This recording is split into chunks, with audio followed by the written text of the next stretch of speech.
स्वामी समर्थ. नमस्ते. ज्योतिष kitchen and रेसिपीमध्ये आपले सगळ्यांचे मी अगदी खूप खूप मनापासून स्वागत करते.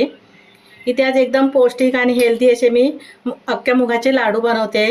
एकदम पौष्टिक आणि साधे सोपे आहे बनवायला. त्यासाठी बघा मी ते 2 वाट्यावरून हे मूग घेतले आहेत आणि कपड्याने पुसून घेतले, धुवून वगैरे घेतले नाही. जर तुम्हाला धुवून घ्यायचे असतील ना सुकून तरी तुम्ही घेऊ शकता. मी फक्त असे थोडेसे कपड्याने असं ओलसर केला आणि पुसून घेतलेत. इथे हे 2 वाट्या मी मूग घेतलेत आणि वजनी म्हणाल तर अर्धा किलो मूग आहेत. तर हे मूग बाजूला ठेवते आणि बाकी साहित्य काय घेतलंय ते दाखवते.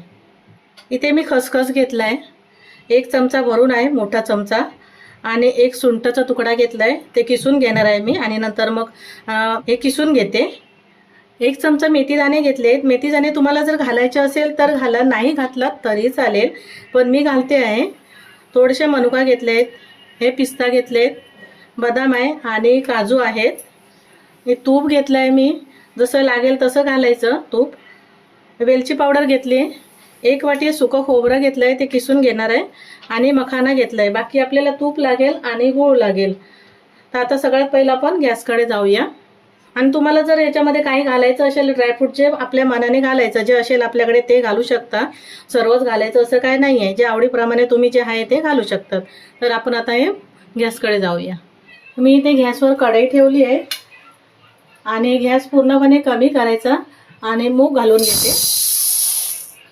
जास्त प्रमाणात असेल ना तर 2 वेळा भाजून घ्यायचे थोडे थोडे करून. मी आता एकसाथच घालते. एकदम कमी गॅसवर हे मस्त सुगंध सुटेपर्यंत हे भाजून घेते मी.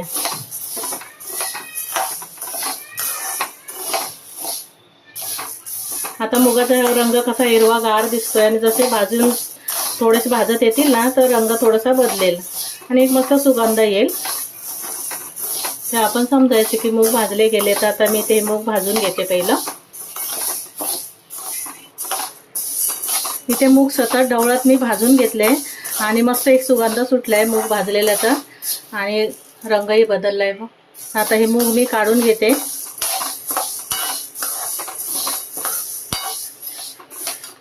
इथे मूग भाजून काढून घेतले आणि त्यामध्ये आता हे खोबरं किसून घेतलं ना, ते खोबरं घालून घेतलं. खोबरं पण छान असं खमंग भाजून घ्यायचं. एकदम कमी गॅस ठेवायचा, कारण खोबरं अगर कच्चं राहिलं ना तर लाडू खराब होणार. त्याच्यामुळे एकदम कमी गॅसवर एकदम छान असं गुलाबी रंग येईपर्यंत भाजून घेते मी. आता इथे खोबरं छान असं भाजलं गेलं आहे आणि गुलाबी रंगावर खोबरं मी इथे काढून घेते. आता इथे मखाना घालते आणि मखाना पण चांगला भाजून घेते.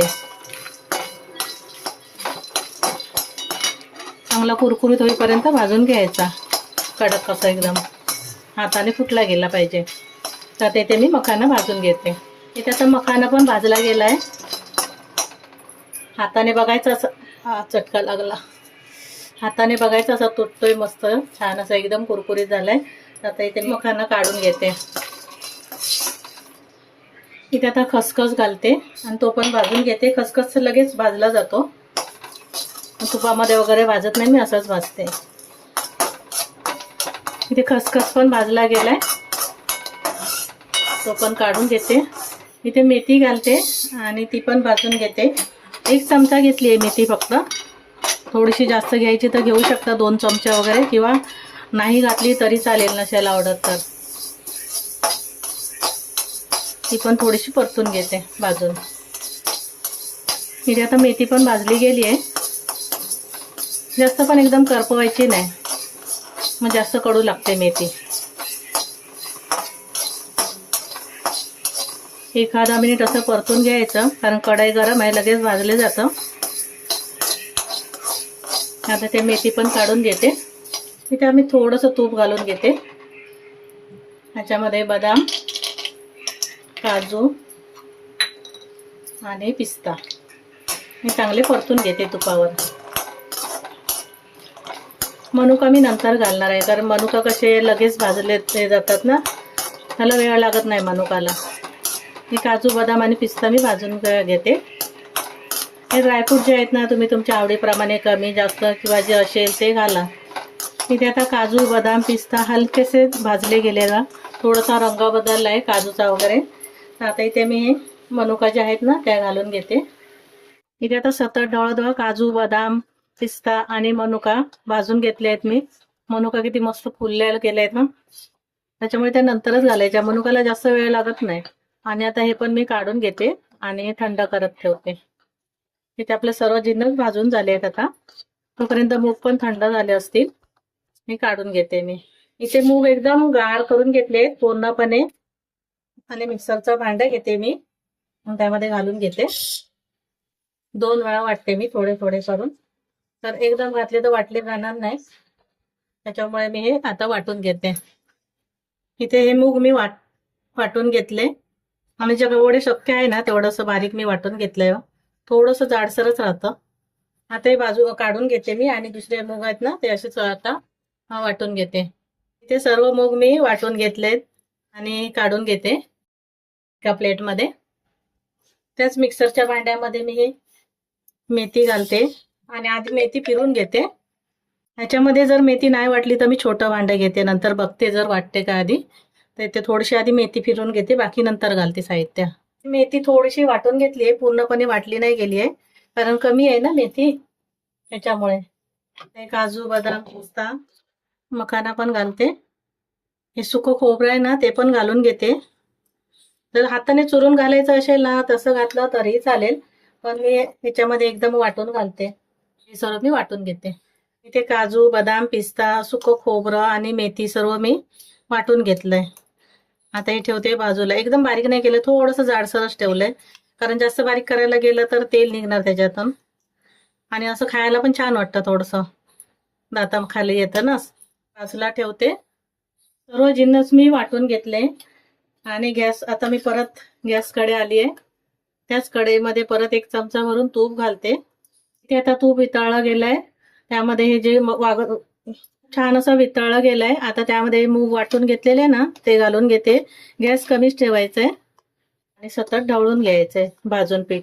असं मूग भाजले गेले आहेत पण आपण थोडंसं कच्चेपणा जाणवतो. मूग कसे थोडंसं असा एक उग्र वास असतो ना, त्यामुळे पीठ पण थोडंसं भाजून घ्यायचं. आता सतत ढवळत मी थोडं थोडं तूप घालून भाजून घेते. घालणार नाही, थोडंसं परतून घेते भाजून. नंतर मग थोडंसं जसं असं लागेल ना तसं मी थोडं थोडं तूप घालते आणि पीठ पूर्ण भाजून घेते. पीठ तूप घालून हे पीठ मी 10 मिनिटं भाजून घेतलं जवळजवळ आणि मस्त एक सुगंध येतो. असे मूग जरी भाजलेले होते तरी पण असं छानसं भाजून घ्यायचं पीठ. थोडं थोडं तूप घालत मी हे भाजून घेतलंय. आता त्यामध्ये हे गूळ घालून घेते. 2 वाटी मूग होते तर 1 वाटी मी गूळ घेतलंय. तर तुम्हाला जास्त गोड पाहिजे असेल तर थोडंसं अजून घालून घ्या, आणि मला कमी गोड पाहिजे त्याच्यामुळे मी 1च वाटीवर घेतलंय. हे काजू, बदाम आणि पिस्ता, खोबरं वाटून घेतलेलं ना ते पण घालून घेते आणि थोडंसं परतून घेते, जेणेकरून गूळ वितळलं जाईल. आणि गॅस मी आता बंद करते आणि सतत ढवळून घेते.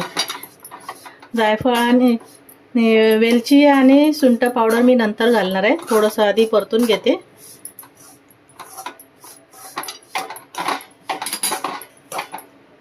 इथे गूळ घालून सतत ढवळून घेतलं आणि पूर्ण खडे असे मोडून घेतलेत. जर तुम्हाला वाटलं ना खडे नाही मोडत आहेत तर थोडंसं मिक्सरला फिरून घ्यायचं. आता मिश्रण थोडंसं गार झालंय, त्यामध्ये सुंठ पावडर घालून घेते. आता पावसाळा आहे त्याच्यामुळे सुंठ पावडर घालायची. ही वेलची पावडर आहे तीही घालून घेतली आणि हा मनुका. खसखस मी थोडंसं घालते आणि थोडा ठेवून देते. व्यवस्थित असं मिक्स करून घेते. गुळाचं प्रमाण बघायचं, तुम्हाला थोडंसं जास्त गोड हवं असेल ना तर अजून थोडंसं गूळ घालून घ्यायचं. आता मिश्रण अजून थोडंसं गरम आहे, गार झालं नाही आहे. मस्त सुंठाचा वास सुगंध येतो असा एक. आणि लाडू वळून पण बघायचं थोडंसं. इथे आता सर्व मिश्रण व्यवस्थित असं मिक्स करून घेतलं आणि मी लाडू वळून बघते आधी. थोडंसं हलकंसं गरम आहे मिश्रण, जास्त मोठे पण नाही करणार आहे. बघायचा लाडू वळतोय की नाही. जर नाही वाटलं वळत आहे ना तर मग थोडंसं तूप गरम करून घालून घ्यायचं किंवा मिक्सरला लावून असं फिरून घ्या. इथे हा लाडू छान असा वळला गेला आहे आणि कोमट आहे मिश्रण, असं थंड पण नाही झालं, एकदम गार झालेलं नाही आहे. जास्त मोठे लाडू करत नाही आहे मी, मध्यम आकाराचे करते.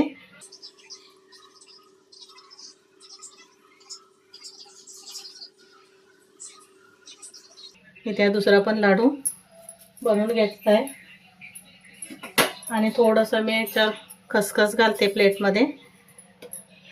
आणि लाडूला लावून घेते थोडंसं हलकंसं असं. दिसायलाही छान वाटतात आणि सर्व लाडू मी आता असेच हे बनवून घेते. इथे मी बघा सर्व लाडू असे वळून घेतलेत. अगदी सहज आणि साध्या सोप्या पद्धतीने लाडू बनवलेत. तुम्हाला जर वाटतं ना नाही लाडू वळले जात तर थोडं मिक्सरला फिरून घ्या. अगदी सहज लाडू वळले जातात पटकन असे आणि खूप पौष्टिक असे लाडू आहेत. मी तुम्हाला एक लाडू तोडून दाखवते. खूप छान दाणेदार आणि मऊसूत असा लाडू छान झाला आहे बघा. तुम्हाला माझी रेसिपी आवडली असेल तर लाईक करा, शेअर करा, सबस्क्राईब करा. पुन्हा भेटू आपण अशाच एका नवीन रेसिपीसोबत. थँक्यू, धन्यवाद.